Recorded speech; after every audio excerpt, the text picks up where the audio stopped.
प्रधान जी का सम्मान होत बा। एक बार तनी ताली बजा के आप लोगों ने सम्मान करी।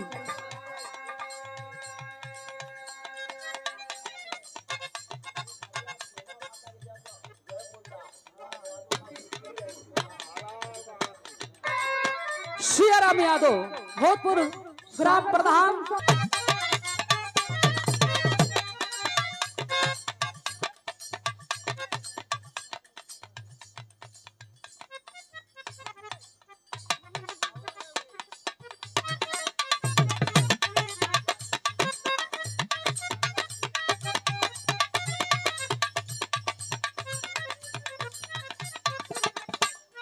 ₹500। अच्छा हमारे भैया लोगन बैठल बानी, एक बात आप लोगन से हम बता दी, जोड़ा भगवान सबकर निक ना लगौतन। जोड़ा जोड़ा मतलब मेहरारू निक बिया तब मरतन की। हाँ डम्फर मिल गिलन। हाँ लाल मुनि से समझा ई बताइए, अगर मरद ठीक बा, हैंडसम बा, सुंदर बा, तो मेहरारू तनी कमजोर मिल गई।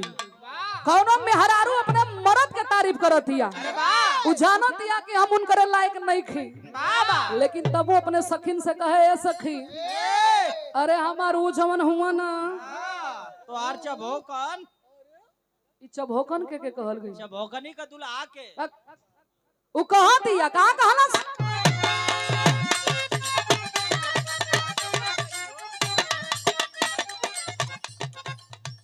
और ये मूंगफली ए में पैसा भी है, कहले होने ये मूंगफली खिया को उन्हें बरियार करी है। धर्मो मिस्त्री भैया की ओर से रहल बहुत बहुत प्रणाम बा। कहे हम तर गईनी हो सुनर पर पैनी हो,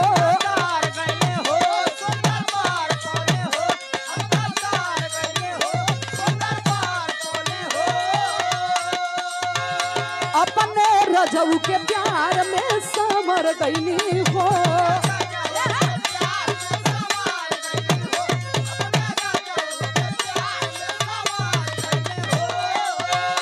हम तर गईनी हो सुनर पर पैनी हो, अपने रजऊ के प्यार में समर गईनी हो।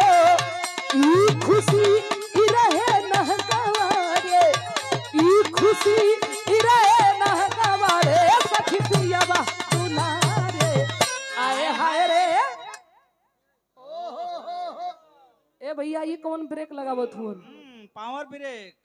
बिरहा में पावर ब्रेक लेके कब से घूमे लगल? जब ले बजावे लगला। कौन चीज? ढोलक हो। यहाँ लोगन की सारा कहीं और है। यूट्यूब पर आप लोगन देखले वही हन, जहाँ रोमांटिक गीत रहल थोड़ा बहुत हम डांस वांस कैले रही, तो चैनल में हमन के मजबूरी रहेला। यहाँ जरूरी रहेला। काहे बदे भैया? बहुत गर्मी होता। अच्छा ये गर्मी के दवाई हो का? ढेर नहीं तनी मनी हम दिखा दे तनी।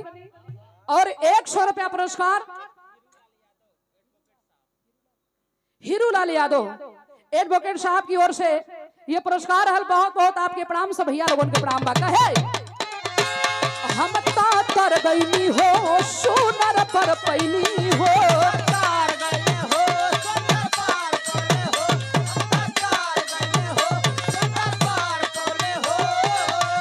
अपने रजऊ के प्यार में संभर गईनी हो।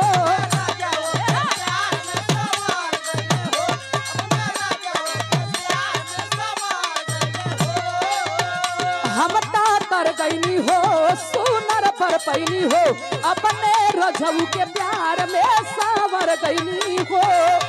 ई खुशी ई रहे न गवारे, ई खुशी ई रहे न गवारे, सखी पियावा दुलारे आए हाय सखी पियावा दुलारे, आए हाय सखी पियावा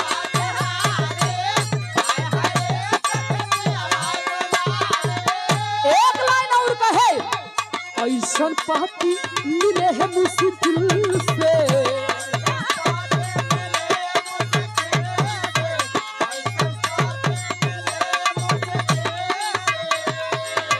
खेले महाजा सखी हो दिल से।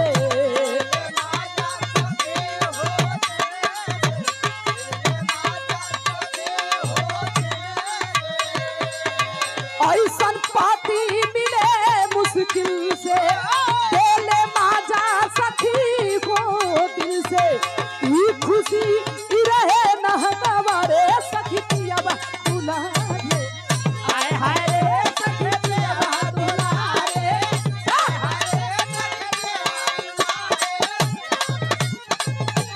जियो जियो बहादुर वाह वाह क्या बात है जियो